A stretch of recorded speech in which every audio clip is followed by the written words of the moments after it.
What is going on, family, fellow renegades? We are back today. It's been a couple weeks since this has been out, so guys, I already know that you guys have been down this road and are very familiar, and you guys already know all the Easter eggs because that's what the renegades do. You know what I mean? Like they, you guys know way more than I think that my brain can comprehend about this. This is one of those fandoms though where I do kind of get into all the backstory and the lore, not in the way that I would like go seek it out myself, but I'm very intrigued by all of it. So that's why today we're going to get into like all the little snippet videos and all that was leading up to this whole thing. So let's go ahead and start with the little suspect down one. Let's pull this thing up. Of man, you think that uniform you're wearing means that you own these streets? These are my fucking streets, and they call me fucking Screech. Richard was an officer who stood at 6'3", working London on the night shift. What he didn't think he'd see was a boy running at him like an animal possessed. With no time to hesitate, he fired 4 bullets at Screech's chest.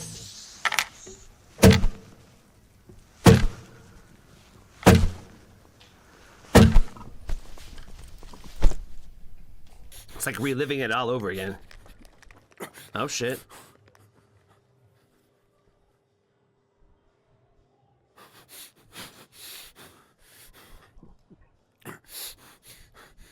Urgent.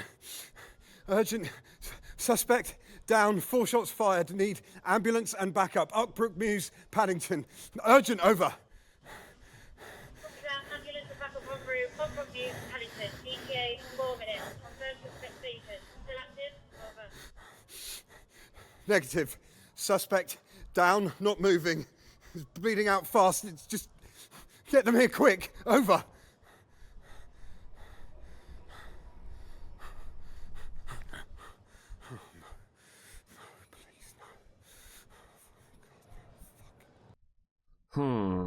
So is Vincent maybe the cop? Maybe that's what we're getting into, is maybe that Vincent is the cop, because we brought it back to the whole Screech's tale with the little 4 shots thing, which like, I remember that the first time, when like the first time I watched that, where it was just like, damn, where it was. We always talk about how Ren like finds a way to like just kind of make you feel everything, and like again, like, you know, we always talk about how we love gunshots in music and all that, and especially when Ren does it and all that kinds of stuff. We've been there, we've done that before, so you guys already know that. But that one particularly, it's like you feel it yourself, man. You know what I mean? Where it's just like each of those times that he smacks that guitar, it kind of is like hitting you in the chest. You know what I mean? Like, and I don't know how you recreate that, like in any kind of way, or how anybody even could, but that's what I'm saying. I feel he's just special the way he can do that. You need time, Richard. Oh, come on. You've been dodging the counselling sessions, mate. It's policy. Okay, so maybe Vincent isn't the cop. He's probably already answered who Vincent is, and I'm just an idiot. You know what I mean? You guys are probably over here like, we already know who Vincent is. We just did a whole video with the sunflower. You know what I'm saying? I know. Obviously, the cop's name is Richard. You need time, Richard. Oh, come on. You've been dodging the counselling sessions, mate. Of course. Never mind. I can't say it. I say, of course, a member of law enforcement would be named Richard. You know what the nickname for that is? You know what I'm talking about. It's policy for a reason. Going through that's going to mess with anyone's head, yeah? I don't need sessions. I'm fine. He came at me, 6 stabs in that girl, Mark. I had no choice. I get it. She was just a kid. I get it, okay? All right? But you're sat here 3 months on, drowning in paperwork, scowling at anyone who even bloody looks at you. You've been a right pain in the arse, mate. All right, cheers. Don't be like that, Rich. I'm not riding you for no reason here. The whole team's walking on eggshells around you. I asked you for those McLean files at least 4 times last week, and all I got was attitude every time I brought them up. Fine, I hear you. I'll get them done and on your desk. It is just a sodding report, though. Do we have to make it such a big deal? It's not even a sodding report. It's a witness statement summary. And I had to get Freddie on them on Friday because they're just about to go in front of the judge. See, this is what I'm talking about, Rich. You're not here. You're not even close, mate. This isn't me, Mark. You know I've always been solid. 10 years, not a foot wrong. I just need to get back out there. And I've known you all that time. Spotless. Like clockwork. But this, you're not the same bloke. Now, I've let it slide. I've kept you on the desk through the investigation, but I am out of moves here. You can give me a chance. You know I'll sort it. I'll work better again. You know I need this. I can make it work. Just get yourself back up and running. The job's always here for you. It's not that bad. I spoke to Kate earlier. She said you're going through the same thing at home. Look, they need you more than we do. Fuck off, Mark. Don't you dare talk about my family. This is exactly what I'm talking about. It's over, Rich. I'm just trying to help you here, and you're straight for the jugular again and again. You're on leave. What? Now. Go home, get yourself straight. I need the old you, not this. Are you serious? Badge.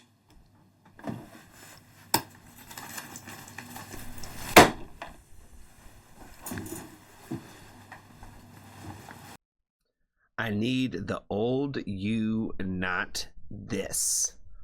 I feel like this just opens the door because, like I said, that entire skit specifically. You need time, Richard. Like, just opens the door for the conversation about PTSD and how, especially law enforcement, when they go through these kinds of events where they are part of something that happens this way, the rehab and the getting back to normal and all that kinds of stuff that takes place pretty much no matter where the fuck you are in the world, is definitely not where it's supposed to be. I have lived my own experience of that through the military, but it's definitely a bigger problem than just the military.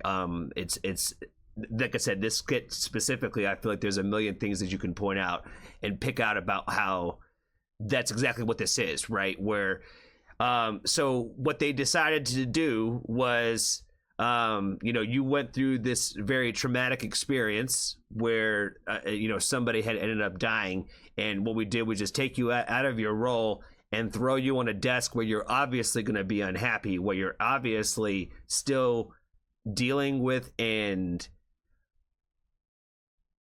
processing what has happened to you, and how quickly we just basically are looking to put people back into some sort of work to keep them busy versus just getting them the real help that they needed and the real R&R to kind of basically get through those circumstances to come back as a better actual officer. You know what I mean? And be able to actually continue their careers. But I would imagine, as we're about to see, how all this just piles up and trickles down the effect here.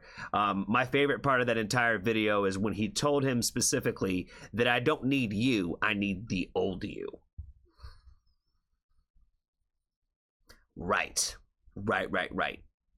Okay, let's check out the Trouble at Home video. Sarah, where the hell have you been? You're out half the night and you roll in after 9 like it's nothing. After 9 like it's nothing. Damn, okay, yeah, we already on that kind of time. What's wrong with you? It was at Mia's. I told you I'd be late. It's not even that late. What's wrong with me? You're out there, no call, no text, hoodie up like you're some sort of yob traipsing around with God knows who. Do you think that's fine, Sarah? I don't get you. I was safe. It was Mia's, not some random place. Why are you flipping out like this? Because you don't think. You have no sense. You're just a kid. Do you have any idea what... Just get upstairs now. What are you on about? You've gone mad. I shouldn't have to listen to you every time you lose your head over nothing. It's not fair. I'm not just some kid. I'm not staying for this. This doesn't... Mum. I shouldn't have to listen to you every time that you feel like you need to... Truth, bro. Truth. Sometimes a lot of us feel like just because we feel something that somebody else needs to hear it and take it. Does that make sense? And that's projecting. That's, again, part of PTSD. Mum, you've got to talk to him. He's always drinking and shouting. I don't want to be here. I'm going back to Mia's. Sarah, I'm warning you. That's it. Enough. That's fine, Sarah. Just text when you get there safe, yeah? Kate, you can't just come down here. And what? I heard all that. what's got into you? She's 14, Richard, and you're tearing into her like she's done something awful. No, don't you turn away from me. A month of this. Snapping, brooding, drinking in the dark. I've held me tongue, I've given you room, and now this. Yelling at her over nothing. I won't have it. I don't need room. I need my life back. Your life? What about ours? You're not here. You're a ghost around us. She's tiptoeing round you. I'm knackered holding us all together, and you're too bloody stubborn to say it. Do you think I don't know I'm a mess? Well, then do something. You're wrecking us. All you're doing is pushing her away, and you're pushing me towards the edge too. I've never seen you like this. And I can't keep pretending it's normal. I didn't ask for any of this. None of it's on me. No one's saying it is, Richard. God's sake. It's not about fault.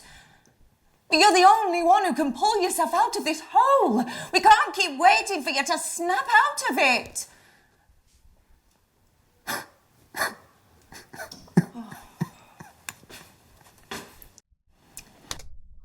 Really great dialogue in this one, especially with like the wife character.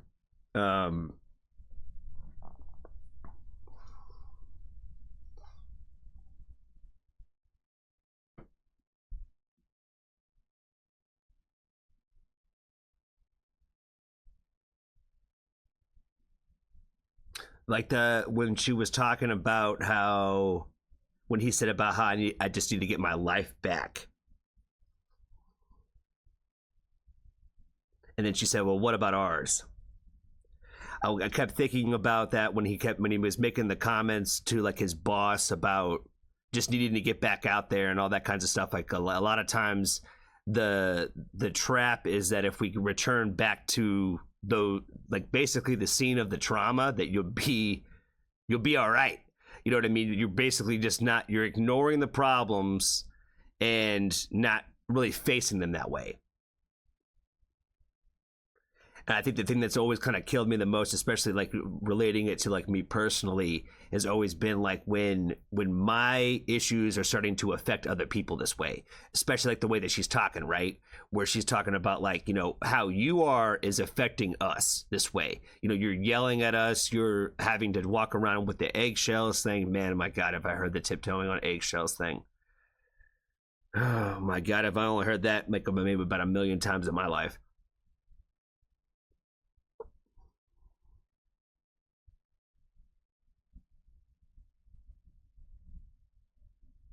I think like it's one of those things where like, you know, as you know, we're getting into the therapy session, right? So like I feel like maybe I'm getting ahead of myself in terms of the dialogue of the conversation of the story. So I'm gonna let the therapist cook before I start giving my psychological or psychology opinions about things. Just run through with me what happened that night. Oh, you know what happened that night. Humour me, please. Look, it's... Why do they always want to talk about it? Why do they always? This is one thing that I have a hard time getting right. Is like I'm like I don't feel like I need to relive the trauma. I relive the trauma all the time. You know what I mean? Why do I gotta walk you through what it is? You know what I mean? Oh, that's XYZ. You know what I mean? Like that's nah. I don't feel like I need to re-walk through the steps of what happened. You know what I'm saying? But I also kind of feel like it's completely different scenarios. So I almost kind of feel like it doesn't necessarily apply quite the same. Either that or I'm just a big ass hypocrite. Look, it's the same as it was before. Up Brook Mews, that night, lad runs at me, knife dripping, 6 stabs in her, 14-year-old girl dead before I arrived. I yell, he doesn't stop, 4 shots, he's down, done.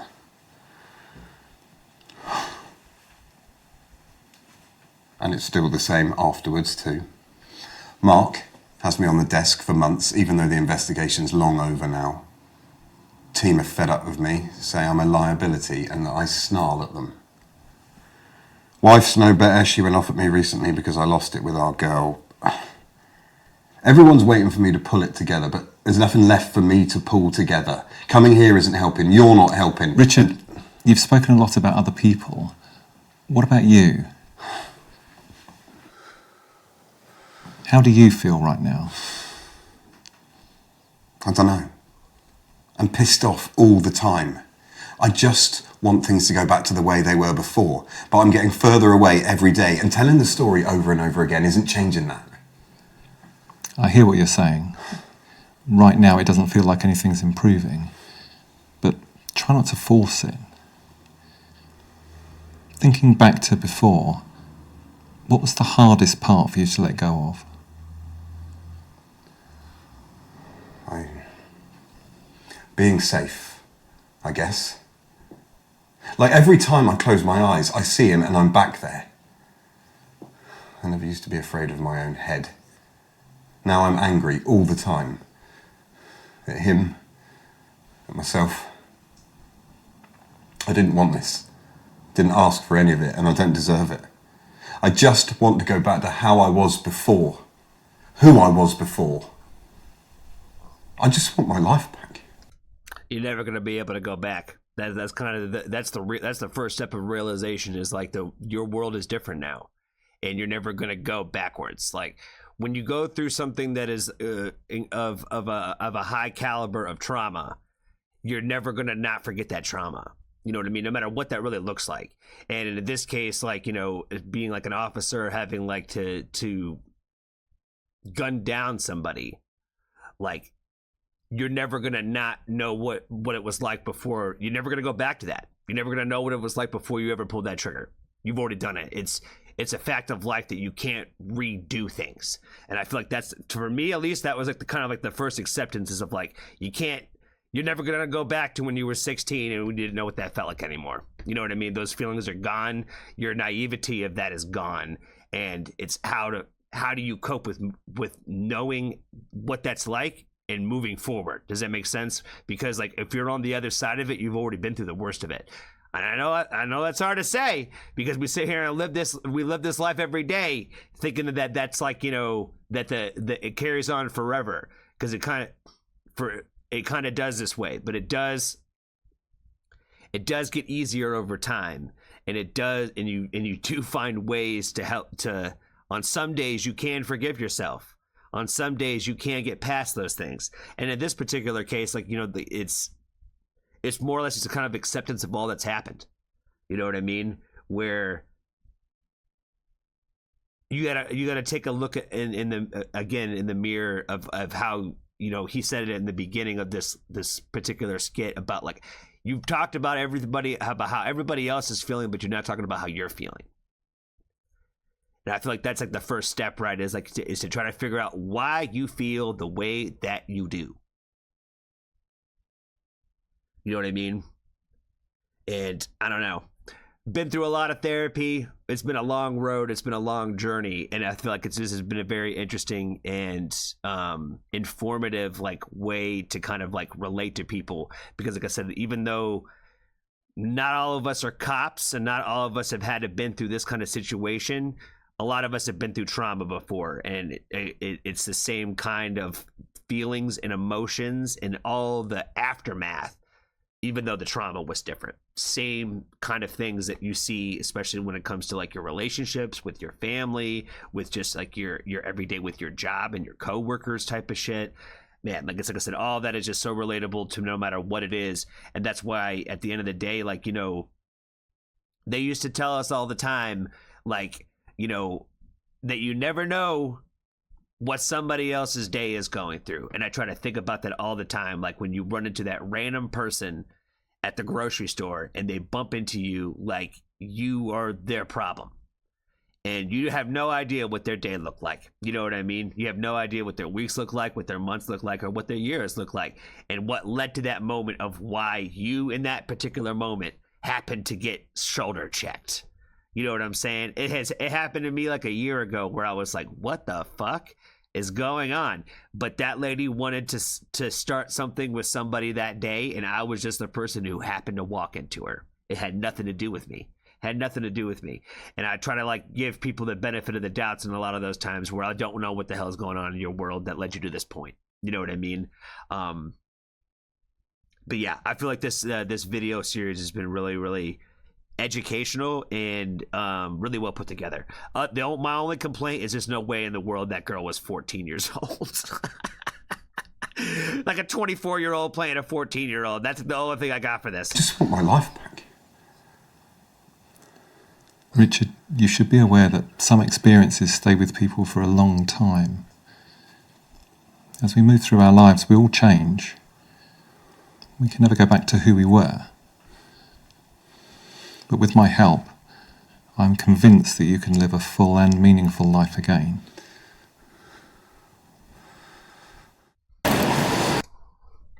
All right, let's keep it going.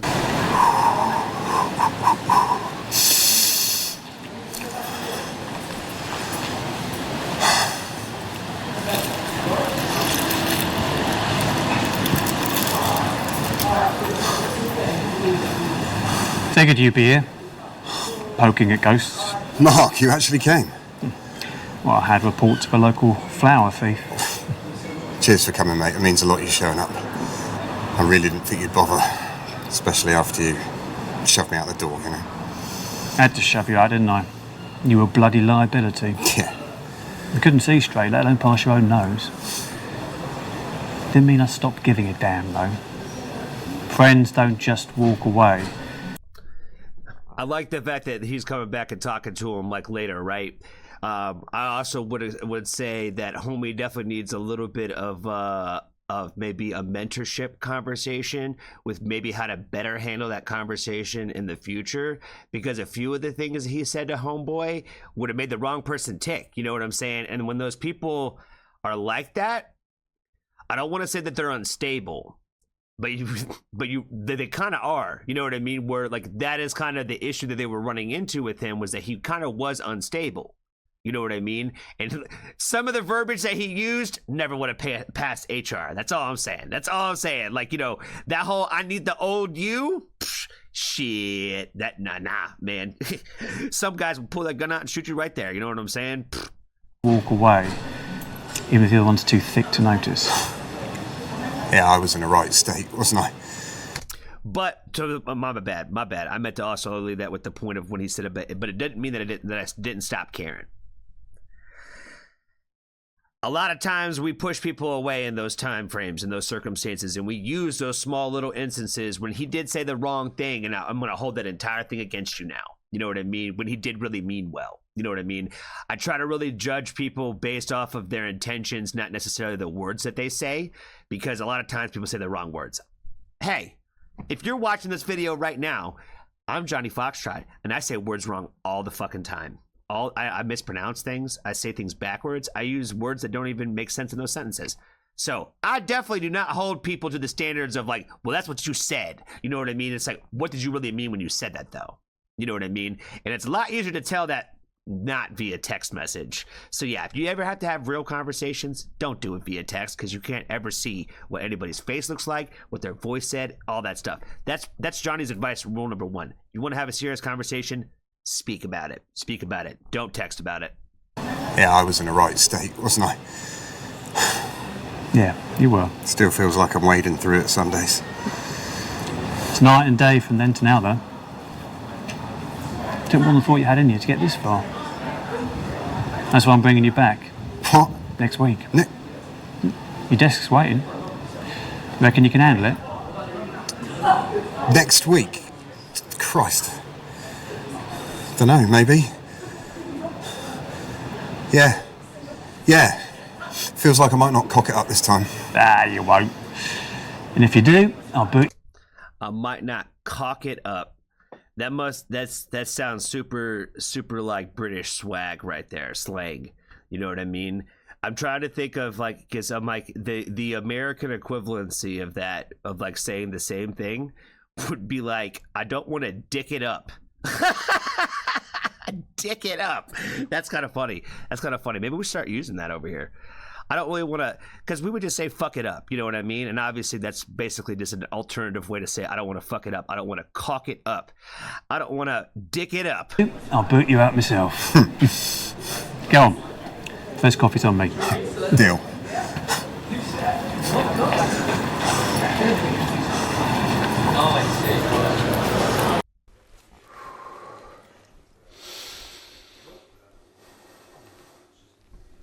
First day back on the job, he gonna shoot somebody else. Kate, I'm ready to go. Just a second, I'm coming down.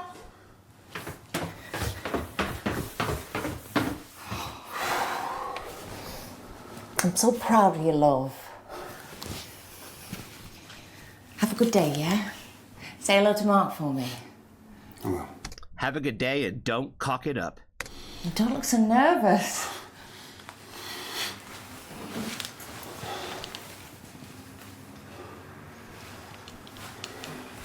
Thank you.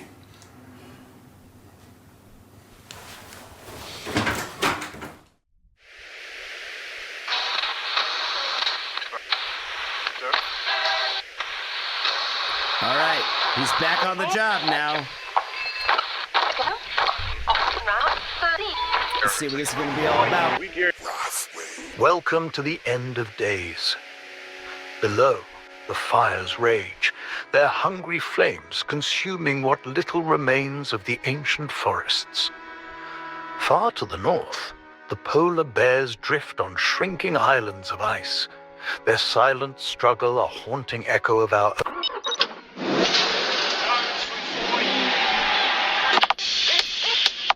Animal flow. You're in the mind of a cannibal king, where chaos and anarchy roll. Trouble is bubbling under the skin. Another Triton on the loose.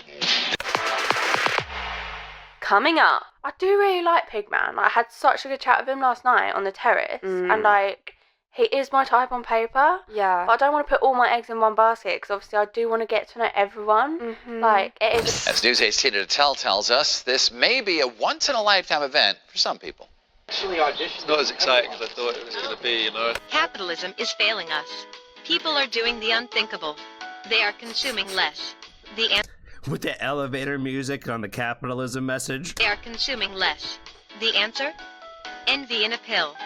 We assembled a team of scientists from all over the world and worked out the chemical composition of envy. I love you. I need you more than I have the words to say. I don't know how or why, but I would die a broken girl without you.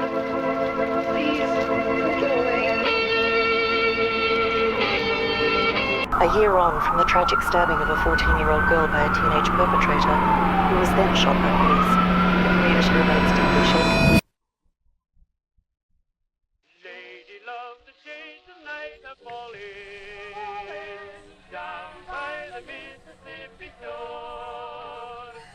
And for you my lonely heart is calling. Each night I love you more and more. Day and night I seem to dream about you. I sing to you, I sing to you. Bless your heart, I just can't live without you. So come out and meet me, honey,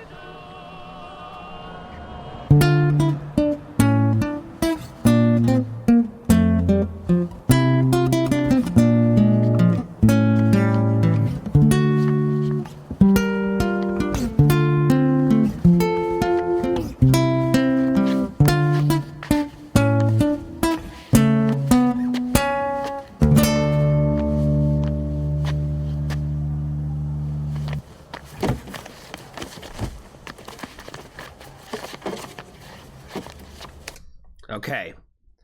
I'm going to take a shot out of the dark here and say that's the Vincent guy from the... Not Vincent. I don't know if that's Vincent, because I think he's supposed to be Vincent, right? But that's the Van Gogh looking dude from the last video, from the sunflower guy. That's the sunflower dude who was rolling up the sunflower. That's that dude, right?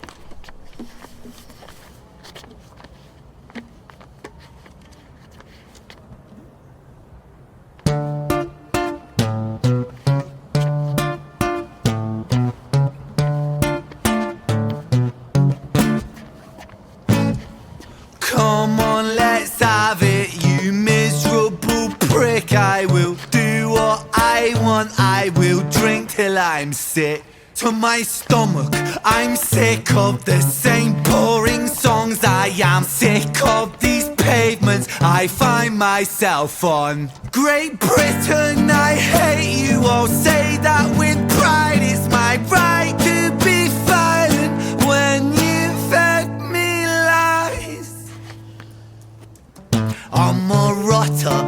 menace when I want to be. And I've worked for that right because nothing comes free. I have slaved all my life in a dull 9 to 5. I just rinse and repeat while I'm barely alive. Great Britain, I loathe you with murderous glee. I will do to this country what you've done to me. Destroy.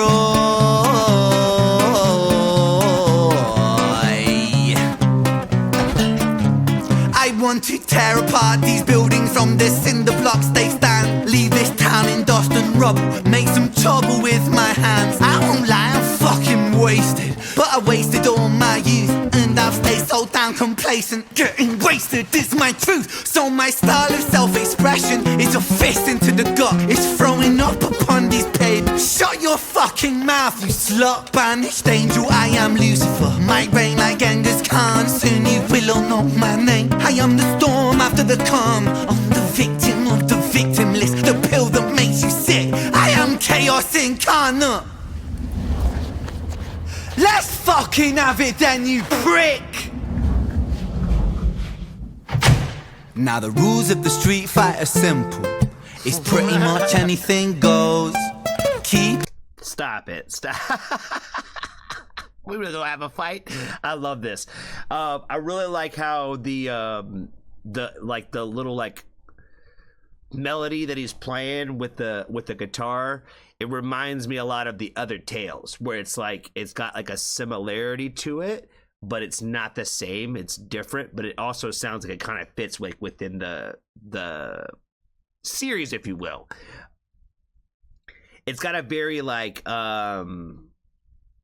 what's the word, like bard kind of feeling to it, which I think is very dope and unique, where it doesn't feel like you're just recreating the idea of what those used to be. It seems almost a lot more like a modern day version of that, which comes across like super authentic this way. And I can't wait to hear the rules of the Street Fighter simple. I am chaos incarnate. Let's fucking have it then, you prick! Now the rules of the street fight are simple. It's pretty much anything goes. Keeping the street pretty firm on your feet. It pays to be sweet on your toes. And fools they have fallen for clumsy mistakes. Late to react, cop the fist to the face. Now the rules of the street fight are simple. Break that little prick's nose. Throw a punch, you swallow it, follow it, grab the collar, quick hollow tip like karate, kick martial art master, spark a bitch, park a fist on the landing strip, carnage, it finds the cartilage, karma serve like a carbonated cola on the crucifix, kill. Vincent wanna kill, who blood gets spilled, move double that rude boy, kill or be killed. Do it for the fun, blood, do it for the thrill. Blue lights, boy, run, blue lights, boy, chill.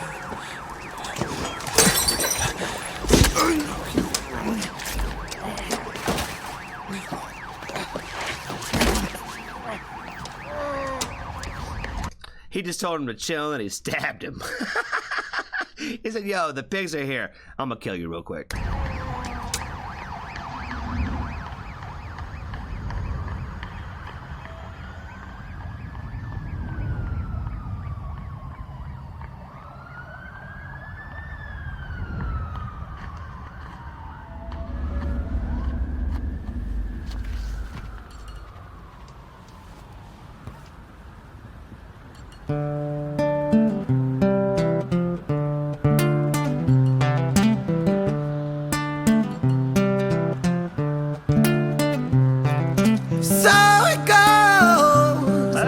Absence of the light, the devil's soul,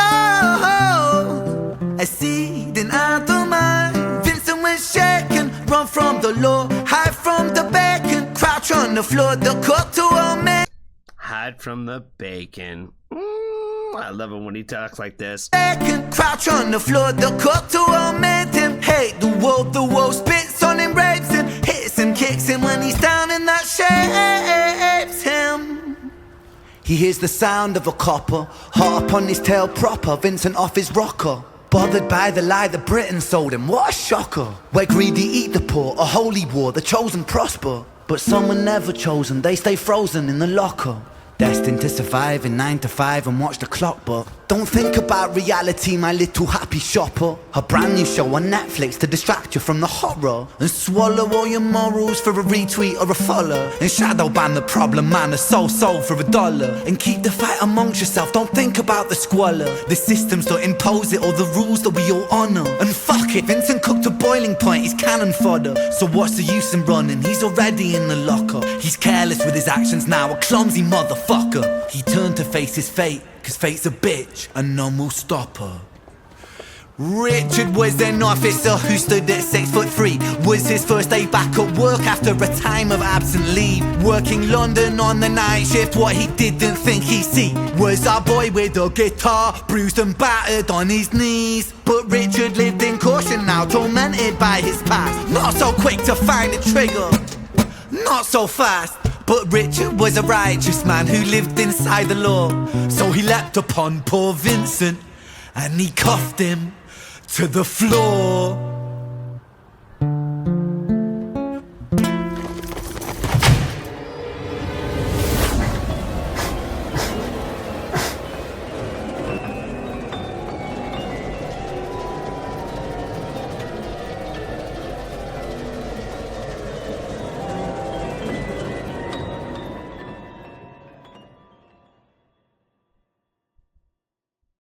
Well, shit.